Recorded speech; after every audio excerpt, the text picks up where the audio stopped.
No fue el ruido lo que me derrumbó. Fue el desorden, invisible al principio, pesado después. Hace unos años, la vida parecía una carrera interminable a la que nunca me apunté.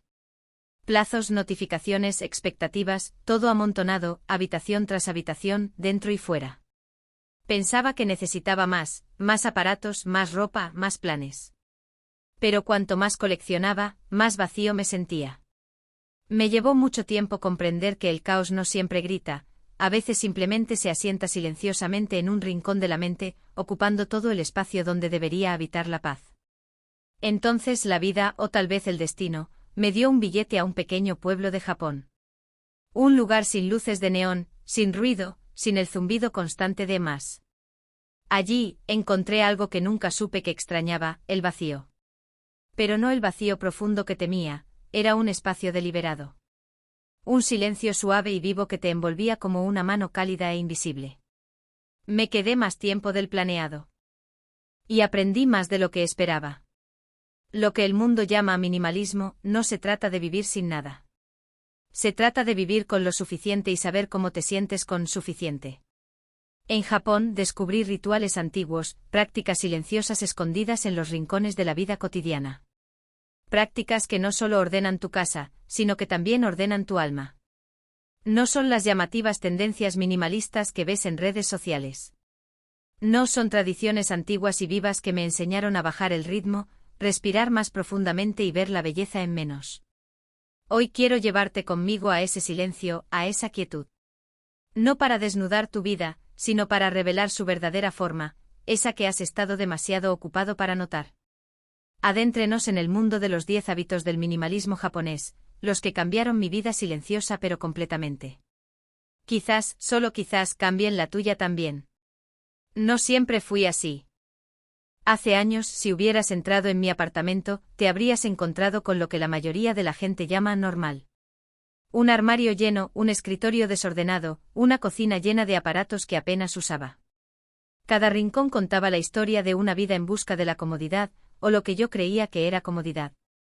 Al crecer, aprendí que el éxito significaba acumular. Más posesiones.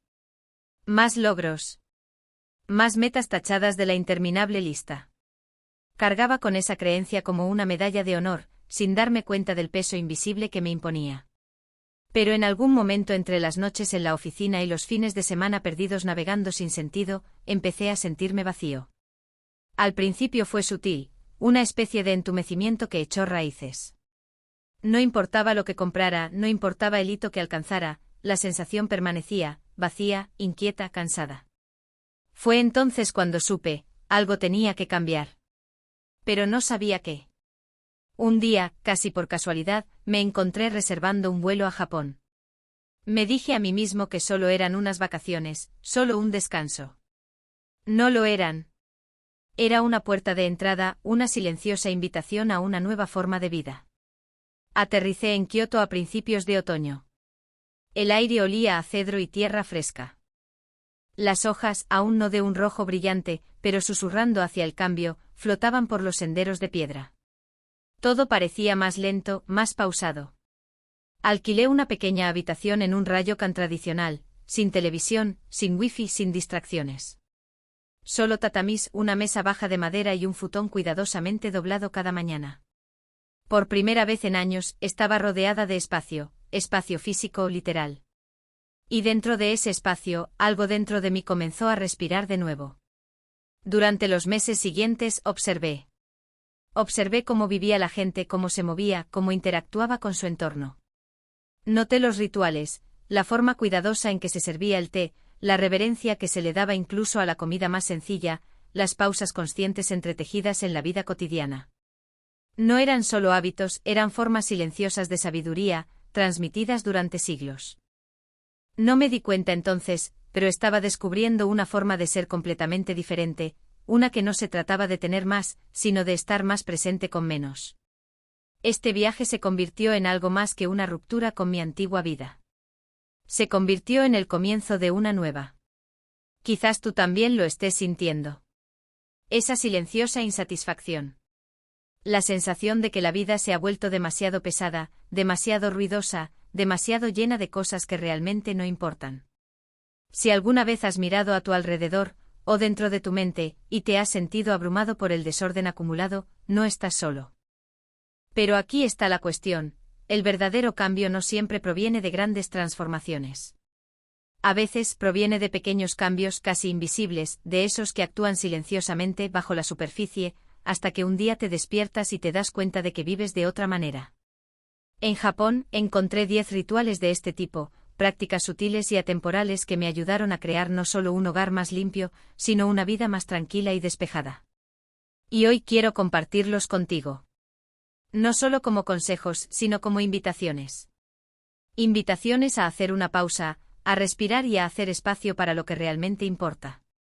En Japón, lo llaman Shinrin-yoku, baño de bosque. Pero que la palabra baño no te engañe. No hay agua de por medio. No es ejercicio. No es senderismo. Es simplemente estar entre los árboles, sin una agenda, sin un objetivo. La primera vez que lo probé me adentré en un tranquilo bosque de cedros a las afueras de Kioto. Sin auriculares. Sin teléfono. Solo el crujido de las hojas, el canto de los pájaros allá arriba, el suave crujido de la tierra bajo los pies. No me di cuenta de lo ruidosa que había sido mi vida hasta que entré en ese silencio. Shinrin-yoku no se trata de hacer, se trata de absorber. Dejar que tus sentidos se empapen del bosque, el verde del musgo, la frescura de la sombra, los intrincados patrones de la corteza y las ramas. Los científicos han descubierto que incluso un paseo corto por el bosque puede reducir los niveles de cortisol, la presión arterial y fortalecer la función inmunitaria. Pero lo que los estudios no captan es algo más profundo, una especie de reencuentro con el alma. En el bosque no hay listas de tareas. No hay plazos. Solo vida, antigua, paciente en constante desarrollo. Ahora, incluso cuando estoy lejos de Japón, recreo mis propios mini momentos de Shinrin-yoku, en un parque local, bajo un árbol, simplemente cerrando los ojos y escuchando el viento. Es un ritual de reconexión, no con la tecnología, sino con la tierra y conmigo misma. Y todo comienza con una simple invitación: sal. Déjalo todo atrás. Respira. Hay cosas que no se pueden cambiar. Hay tormentas que no se pueden detener. En Japón existe una antigua frase para este tipo de sabiduría: shikata ga nai, no se puede evitar. No es resignación. No es rendirse. Es el arte silencioso de la aceptación, de comprender que luchar contra lo inmutable solo agota el alma. Durante mi estancia en Kioto conocí a Aiko, una mujer local que regentaba una pequeña tetería escondida detrás de un antiguo templo. Había perdido a su marido por una enfermedad, su tetería pasaba a menudo por momentos difíciles, y aún así, vivía la vida con una paz inexplicable. Cuando le pregunté cómo lograba mantener la calma, sonrió y dijo: shikata ga nai. No era que no sintiera dolor, simplemente eligió no dejarse vencer por él. Esa frase se me quedó grabada. En mi vida anterior, luchaba contra todo: el mal tráfico, la lluvia inesperada, las oportunidades perdidas. Cada inconveniente lo sentía como algo personal. Cada fracaso como una batalla perdida. Pero practicar shikata ga nai me enseñó una forma mejor. En lugar de apretar los puños, aprendí a abrir las manos. A soltar. Evitar obstáculos en lugar de estrellarse contra ellos. No es debilidad. Es fortaleza, que surge de elegir sabiamente tus batallas y aceptar las que no puedes ganar. Hay cosas que no se pueden evitar. Y eso está bien. A menudo creemos que el cambio tiene que ser grande, drástico, inmediato, transformador. Pero en Japón existe una filosofía diferente: Kaizen, pequeñas mejoras continuas. Kaizen no exige una transformación de la noche a la mañana. Solo pide un 1% de mejora, hoy y mañana. Conocí Kaizen por primera vez mientras visitaba un pequeño taller de cerámica en un tranquilo callejón de Kioto. El alfarero, un hombre mayor de manos arrugadas y sonrisa amable, había pasado 50 años perfeccionando la forma de una taza de té. 50 años y todavía se consideraba un estudiante. Cada día hacía pequeños ajustes, un ligero cambio en la curva, un ligero cambio en el esmaltado. No porque la taza estuviera mal, sino porque creía que la perfección no era un destino. Era una práctica. Entonces me di cuenta de cuántas veces me daba por vencido demasiado pronto, en los hábitos, en los sueños, incluso en mí mismo, porque el progreso parecía lento. Pero Kaizen reestructuró mi forma de pensar. En lugar de perseguir el éxito instantáneo, aprendí a enamorarme del progreso constante. 5 minutos de meditación hoy. Una distracción menos mañana. Un poco más de amabilidad cada mañana. Sin fanfarrias. Sin aplausos. Solo un movimiento silencioso y constante hacia adelante. Con el paso de los meses, esos pequeños cambios se fueron sumando, no en una nueva vida de la noche a la mañana, sino en una nueva forma de vivir. Kaizen susurra, no necesitas ser perfecto hoy. Solo necesitas ser mejor que ayer. En el corazón de la práctica Zen reside un símbolo simple, el ENS, un círculo dibujado a mano, a menudo abierto e inacabado. Cuando un monje Zen dibuja un ENS, lo hace con un movimiento fluido. Sin correcciones. Sin ajustes. Un reflejo puro de la mente en ese momento, imperfecciones, defectos, dudas, todo incluido. Al principio, no lo entendía. ¿Por qué dejar el círculo abierto? ¿Por qué no cerrarlo, terminarlo, perfeccionarlo? Pero al estar frente a una pared llena de cientos de estos círculos imperfectos en un monasterio de Kioto, lo comprendí. La belleza no estaba en la perfección. Estaba en la honestidad. La vida no es perfecta. No somos perfectos. Y a veces buscar la perfección solo le roba la alegría a lo que es. Inspirada por esto comencé mi propio ritual, dibujar un solo ENS cada mañana antes de coger el teléfono, antes de que el ruido del mundo se filtrara. Algunos círculos eran asimétricos. Otros tenues, otros intensos. Cada uno era un espejo que me mostraba mi estado de ánimo, mi respiración, mi energía. Con el tiempo la necesidad de hacerlo bien se suavizó. Aprendí a dejar fluir la tinta y con ella, mis expectativas, mis juicios, mi autocrítica. El ENS enseña que hay belleza en lo incompleto, lo imperfecto, lo inacabado. En un mundo obsesionado con más, mejor, perfecto, quizás el acto más radical sea decir, esto es suficiente. Soy suficiente. En un tranquilo rincón de Kioto, me topé con una clase de caligrafía. No era de esas con calificaciones ni concursos, sino una pequeña sala donde la gente se reunía para practicar fude, el arte de pintar con pincel. A primera vista parecía simple, tinta, pincel, papel. Pero cuanto más observaba, más entendía, no se trataba de crear caracteres hermosos. Se trataba de crear quietud. Cada trazo exigía una presencia total. ¿Una mente divagando? El pincel flaqueaba. ¿Precipitado? La tinta se corría y se corría. El profesor, un maestro mayor con una risa suave como campanas, dijo algo que me quedó grabado, el pincel revela la mente. Calma la mente y la mano la seguirá. Empecé a asistir a las sesiones, no para perfeccionar mi técnica, sino para practicar estar plenamente presente. El mundo exterior, correos electrónicos, plazos, distracciones, se desvanecía con cada trazo. Algunos días mis líneas se tambaleaban. Otros, la tinta se secaba demasiado rápido.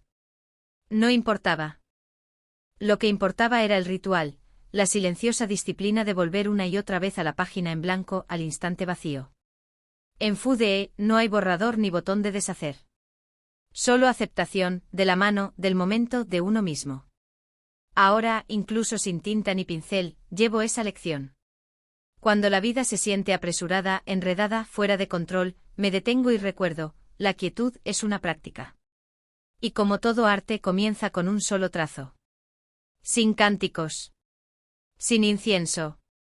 Solo silencio profundo, amplio, ininterrumpido. Zazen, la práctica zen de meditación sentada, fue uno de los rituales más difíciles que encontré en Japón. Al principio parecía demasiado simple para ser efectivo, sentarse, cruzar las piernas, estirar la columna y respirar. Eso es todo. Pero es en esa simplicidad donde comienza el verdadero trabajo. Participé en una pequeña sesión de zazen en un templo a las afueras de Kioto.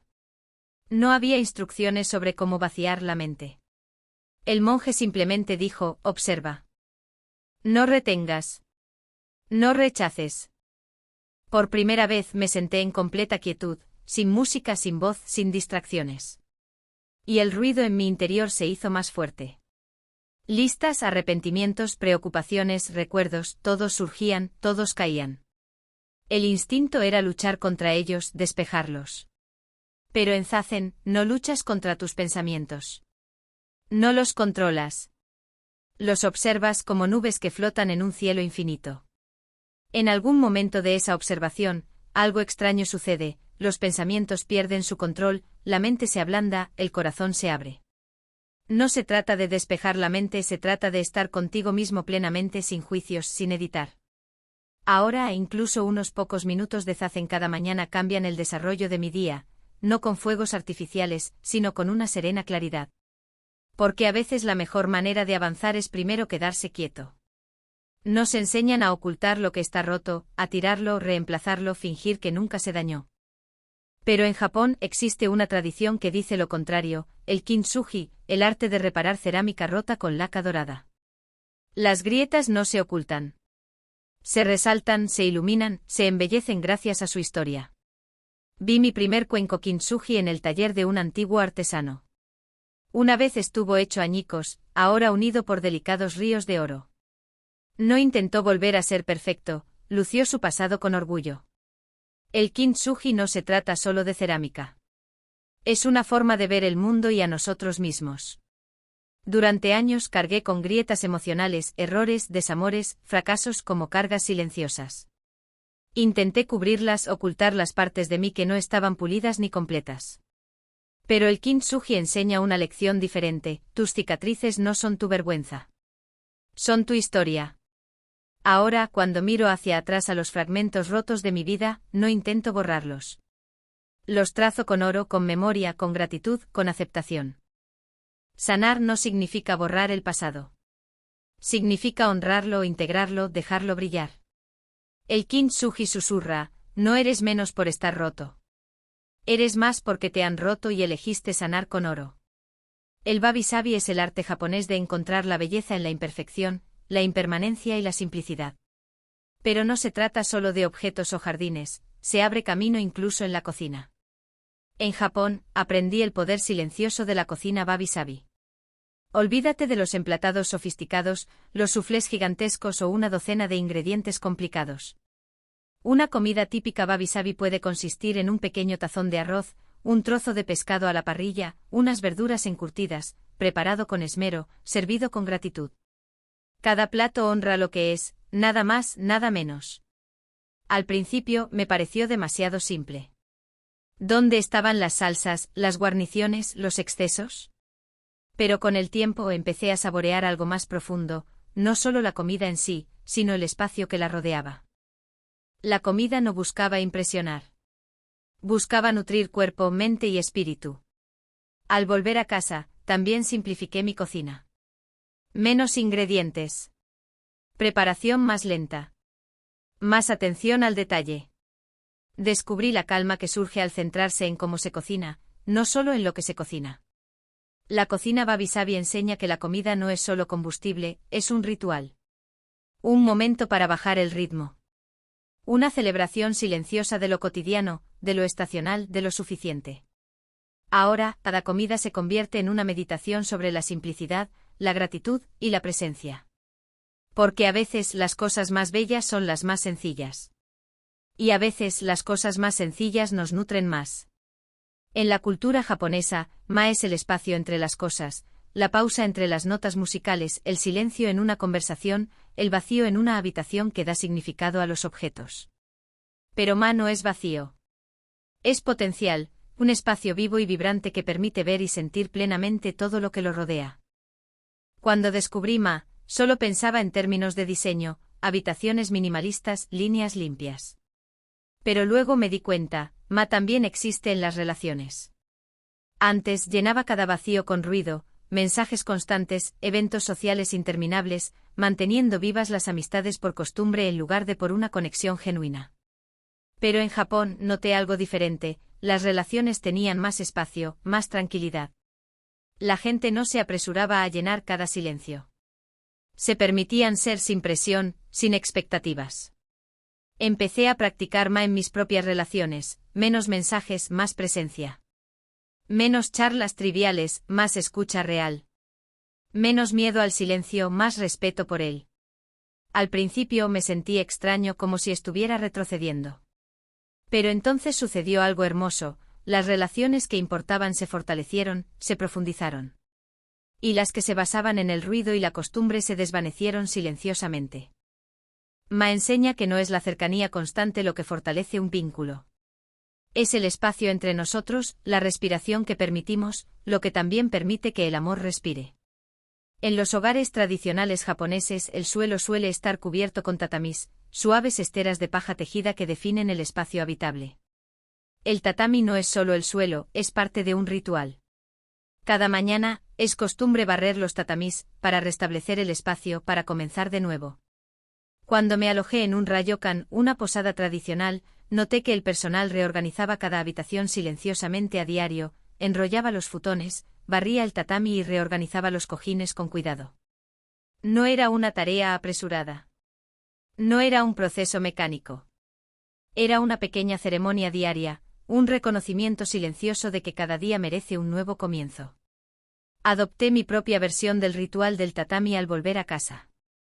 Cada mañana, antes de los correos electrónicos y los recados, dedico unos minutos a reorganizar mi espacio, hago la cama, limpio el escritorio, abro una ventana para que entre aire fresco. No se trata de limpiar por el simple hecho de ordenar. Se trata de crear espacio mental, un pequeño acto de respeto por el día que comienza. El mundo exterior puede ser caótico. Pero dentro, en este pequeño círculo de orden que creo, hay paz. El ritual del tatami me recuerda que los comienzos no tienen por qué ser grandiosos. Solo tienen que ser intencionales.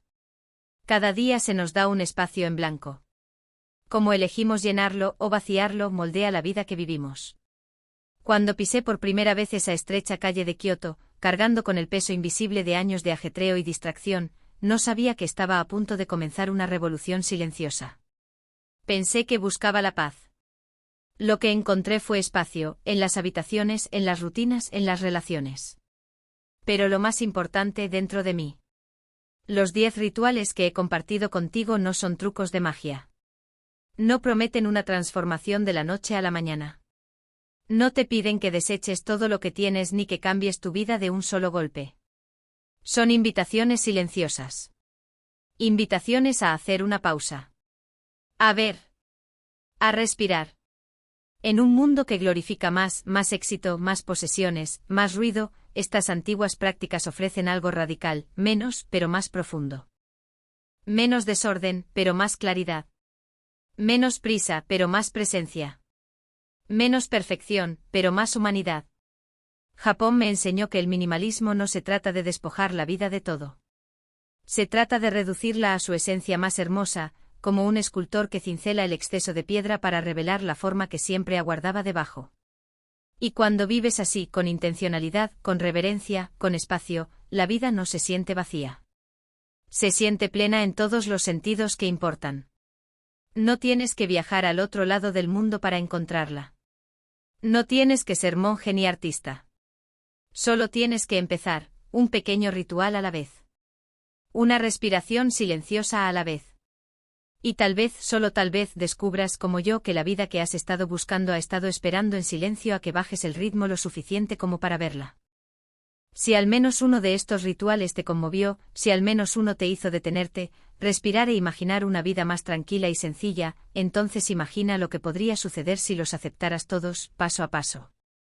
No tienes que apresurarte. No tienes que ser perfecto. Solo tienes que empezar. Si estás listo para crear más espacio, no solo en tu casa, sino en tu mente, tu corazón, tus días, entonces estás justo donde necesitas estar. Este viaje no se trata de tener menos. Se trata de vivir más profundamente, con más intención, con más plenitud. Si ese es el viaje que quieres emprender, te invito a unirte a mí. Suscríbete para más historias y lecciones tranquilas sobre minimalismo, atención plena y vivir con intención. Y en los comentarios me encantaría saber con cuál de estos rituales empezarías hoy. ¿Cuál sientes que ya te ha estado esperando? Vamos a bajar el ritmo juntos. Vivamos más profundamente juntos. Un pequeño ritual a la vez.